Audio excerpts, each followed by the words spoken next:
Blame doesn't allow us to see the truth. We remain stuck in the illusion that others are responsible for either bringing me happiness, peace, or success. In all the areas of my life and on all levels, it's only if they'll like me, and only if they're nice, and only if they have power can they help me.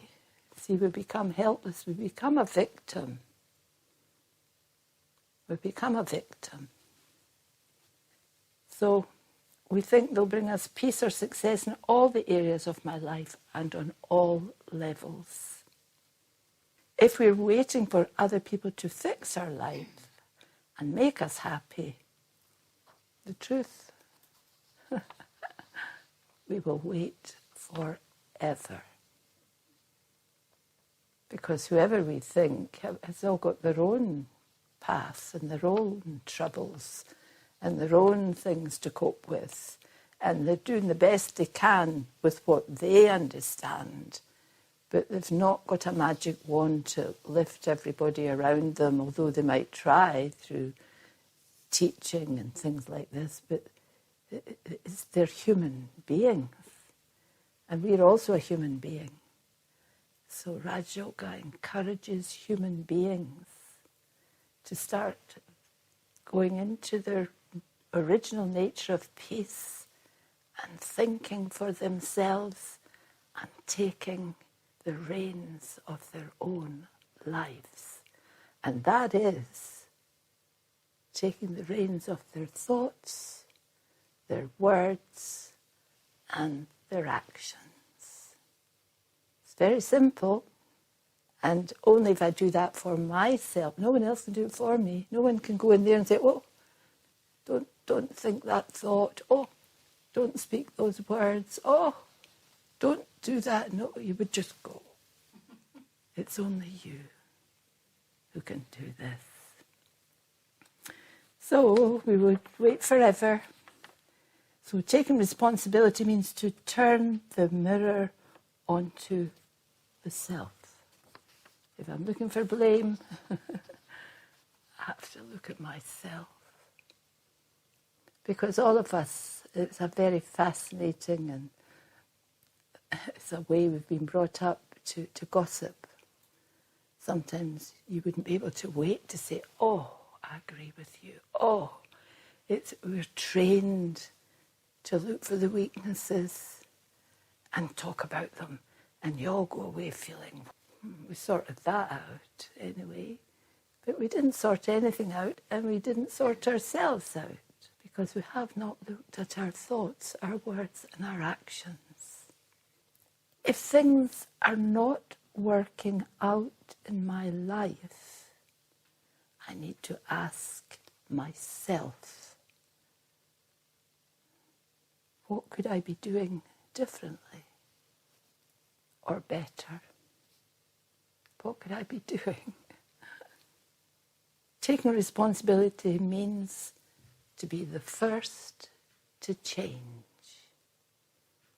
So in a whole group of people that usually you would be shoulder to shoulder with, or having a look at life and finding fault in everything, it's good to teach yourself to either be silent or to move with a smile on your face. Come back after that bit, the conversation's over, and it might be another bit just as unpleasant to smile. And just if they say, why are you not joining in? You just go, but you don't need to be part of it. Because it's like being part of a group who are intent on destruction, destroying other people's character without looking at their own. The very fact they're doing what they're doing, it's not exactly a high character. And if you're one of the ones that gossip, people can't trust you. And you also cannot trust yourself. That's the part that's disturbing. You cannot trust yourself because you're ready to get in there to blame. So we cannot change anything outside of our own self, whatever they do, whoever they talk about, whatever's happening. I can't actually stop that. What would it be like if I said, stop, stop, you can't all gossip?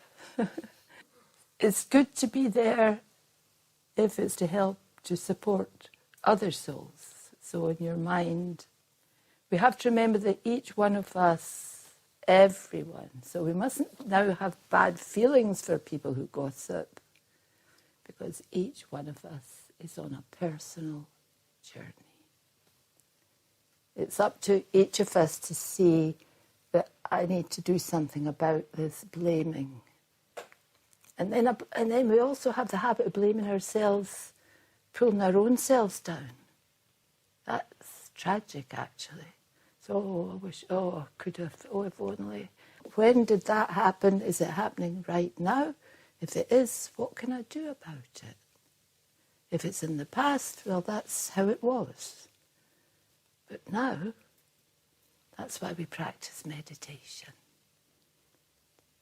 To build up in ourselves, in our power, in our strength. In our power, in our strength. I am the energy in the center of my forehead. And I'm the thinking energy. And I put that energy out into the world through my words and my actions. Om Shanti. We know our own weaknesses, but we don't want to see them. So if I find a weakness in others, then I don't need to look at my own. And that means I've justified, I'm not as bad as that, or, I'm not as bad as that. That's why I can start to feel okay about myself, because I'm seeing that they're not up to much, and they're not up to much, and they actually do this and do that, and I don't do this. And even if I do it just a little, but they're really going for it. So, I feel so great. That's why we do it. It's like a strange way of being powerful. I'm spending my time looking for faults in others. I'm wasting that time of looking for the faults in myself. And also, if I see the faults and really get into them and spread them, I'm hurting that soul. I'm hurting them. I'm causing them sorrow. And after a while, if we keep going, people will dislike that one and dislike that one and dislike this other one and not trust them and be like this, and they will all start really nitpicking on that, or they, souls, and themselves will be like the creme de la creme, like the cream of the bunch, that know everything that's going on. It's all under their control, their power. But you've lost so much power in yourself by doing that. And whatever weaknesses are in you will be stronger and stronger and stronger, until eventually at some point you'll be so weakened. And you might not have the power after a while to look at yourself. And that's what Raj Yoga is all about, looking at yourself. And it's actually, if we could see, it's a delight. It's a delight to see a weakness in yourself. It's like, I never noticed that little pest curried in there. I never noticed I was doing that. I'm so pleased to have seen that. It's a spiritual law. If you see it, it releases you somehow. Releases you from that pressure you were under, from that particular... Most weaknesses are small, little things. But they create a huge burden. Why are they difficult to spot? Because we're so used to them, we think it's ordinary. We don't notice we have that weakness. We don't notice we have something else. We don't notice it. And then when we see it, it's like, out you come, now where you go? So it's very beneficial to see these things. But it takes a peaceful nature and a desire to see them. If you don't have the desire, you'll not see anything. You shouldn't exclude yourself from that group, but you should think, if it's someone that you like that they're gossiping about, you should be able to say, oh, I don't find them like that. I think she's actually she's going through a lot of stuff. You could start to do something. No, you can say something, but be careful as well, because sometimes people won't like the one that says something. But then if you want to do the right thing, you will say something carefully. Okay, so obviously there's lots of facets to all of that. But the main thing is, when I understand that if I have a look at myself, I have a cheek to be trying to find fault in others. I have a good lot of work to do sorting out the faults in myself. And the other thing is, if I'm finding faults in others, I'm causing them pain. And I'm causing damage there. It's bad enough that they're not looking and they don't know they have these faults. But for me to go in and start poking around at their faults, I mean, what kind of person does that make me? It's like if someone's sick and I sort of take away their oxygen and go, I'm not bothered what happens to you. But if I care what happens to me, I will also care what happens to others. And I won't want to buy into certain situations that is wasting my time because I've enough to look at that's not working for me without looking at what's not working for someone else and not being nice about it, hurting someone. That's why. Not a useful thing to do. But it's a big habit. And maybe we can think of things that if we love this sharing information, it's something that seems to be everybody wants to do. Try and think of at least reasonably good things to share. And then you might find better things to share that is useful to people, to help them to uplift their life. And then you're doing something useful. In a way, you're gossiping, spiritually gossiping in a way. You're telling people something, but it's better than seeing something negative and ignoring my own negativity. So we've all got little facets. You might think, oh, I'm not bad, I'm not doing this, I'm not doing that. But you'd be amazed how many little things.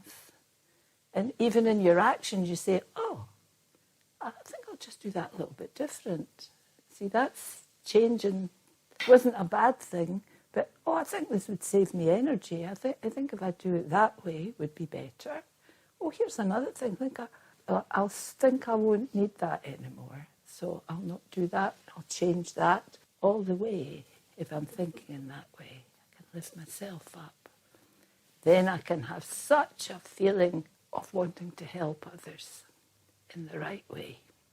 So there's no point in putting in a big dislike vibe, or that's us just blaming, we're talking about them blaming others and we're blaming them.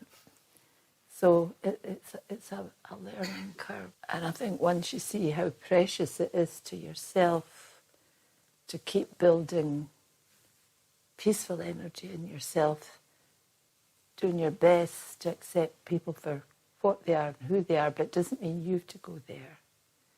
And that vibration can do a lot of good work. Okay. Om Shanti. Om Shanti. So just finishing with a moment of silence again, and the practice of soul awareness. I bring my attention to the centre of my forehead, and I rest my eyes on the centre of Sister Rose's forehead, in the awareness that I am a soul. I am a being of energy, constantly thinking, and I can choose my thoughts.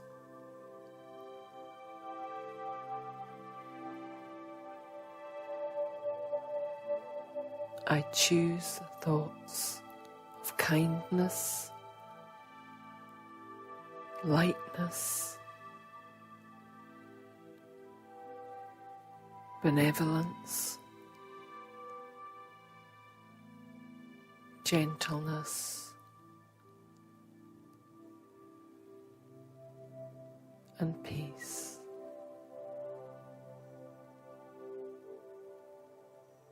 And these thoughts create vibrations that go to every cell of my body and out into the world. I am a peaceful soul. Om Shanti.